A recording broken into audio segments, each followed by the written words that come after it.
Hi guys, and welcome back to my channel and this week's Wildcard Wednesday, where I'm going to talk a little bit about high and low intensity cardio.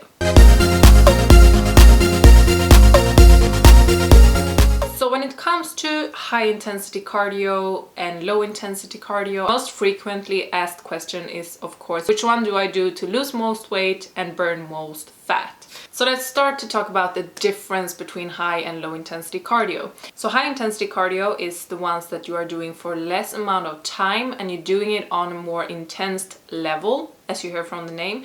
And the low intensity cardio is the opposite. You're doing it on a lower intensity and you're doing it for a longer period of time.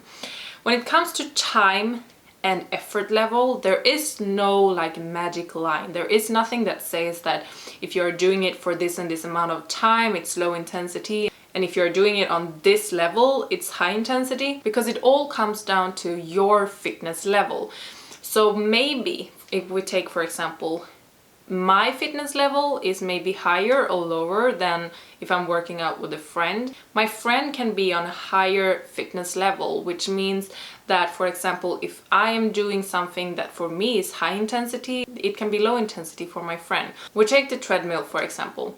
There is no magic line that says that, okay, if you run on 14 kilometers per hour, that's high intensity, or if you run 10 kilometers per hour, that is low intensity, because it all depends on your fitness level.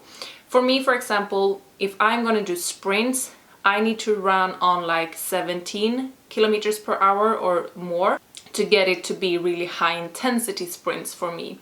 When I am doing like low intensity running, I run on like 10 or 11 kilometers per hour. That is for me low intensity. But this is so different. If you're just starting out, then maybe 11 kilometers per hour can be high intensity training for you, because it all depends on how hard it is for you to get through the intervals. So with that being said, there is no magic line that says if you're doing high intensity or low intensity training. If you're really doing high intensity training, you should really push yourself to the level that you cannot do it for a longer period of time. If you're, for example, running 1 minute intervals and you feel after 1 minute that you could have been going more than 1 minute, then you are doing your interval trainings on a too low level. Because you are supposed to feel, when you're doing interval trainings, high intensity training, you are supposed to feel like it's so hard the last seconds that you just want to quit. Then you have reached your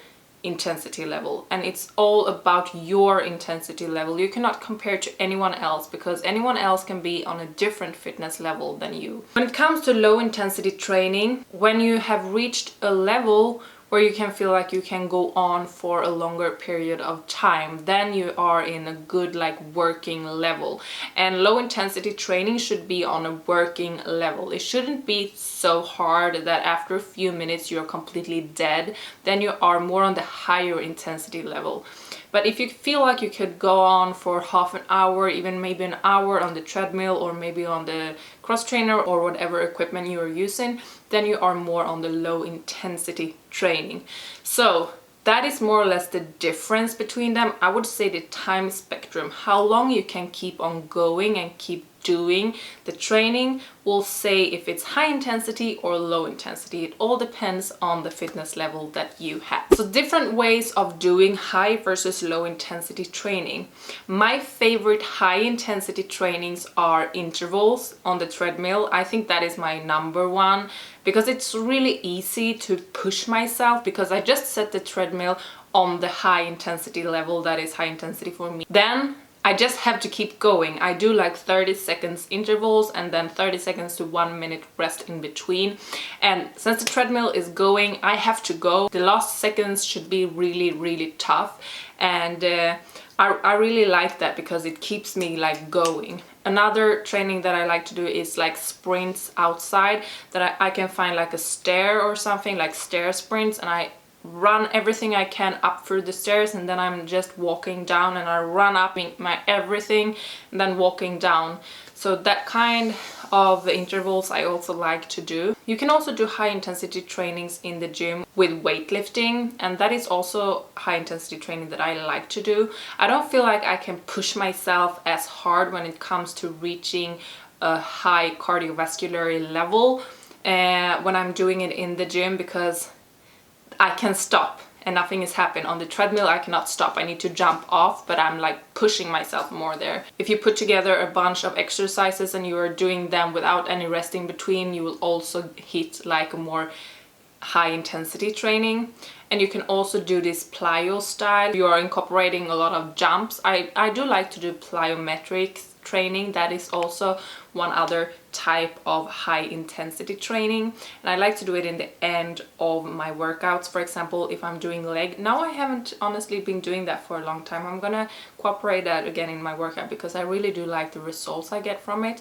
But for example, when I'm doing leg days, that in the end of the legs, when my legs are already tired, I'm doing plyometric training for the legs, like jumps, squat jumps, explosive jumps, like split jumps. You can do any type of jumps to really burn out the muscles.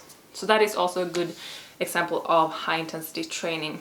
When it comes to low intensity training, there are so many different ways to do that.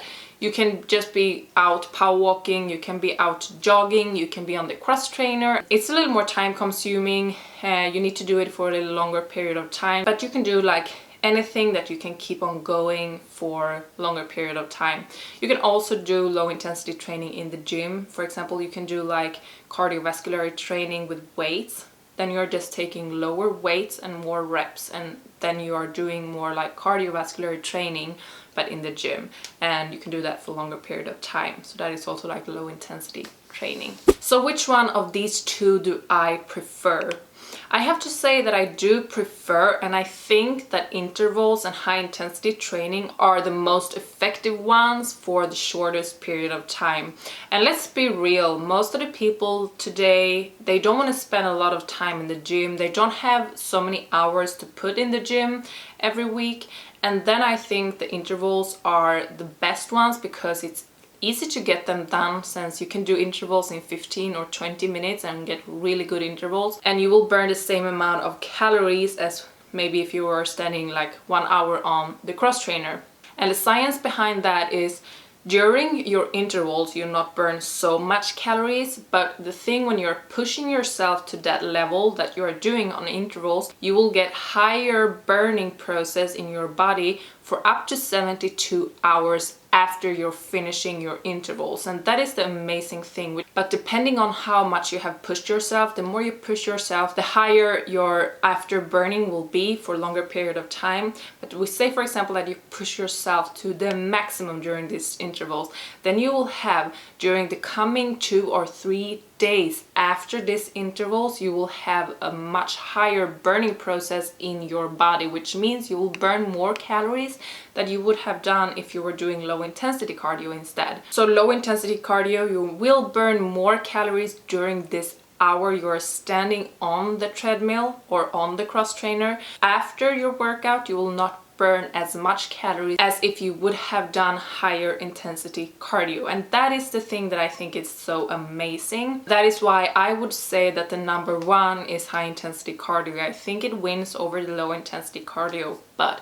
I don't think that you should choose any of it. I think that you should do it in cooperation with each other, because sometimes it's hard to push yourself to the level that you need to push yourself on intervals. Then maybe it's better for you to do low intensity cardio that day, but try to at least 1 or 2 days every week push yourself a little bit harder and try to do interval trainings. If your goal is to burn fat, it's phenomenal with intervals. It's really a fat burner. It kicks the fat burning going and it keeps it going for days. Try to get at least 1 day rest between the intervals. So if you're doing intervals Monday, then you shouldn't do it Tuesday. Wait until Wednesday at least. So if you're working out Monday, Tuesday, Wednesday, for example, then you can do intervals Monday, low intensity cardio on Tuesday, and intervals again on Wednesday. So your body gets to rest a little bit from the intervals as well. So that was a lot of babbling, but I hope that you guys got some more knowledge about the difference between high and low intensity training and how you can do them in different variations and which ones that are best for fat burning, etc.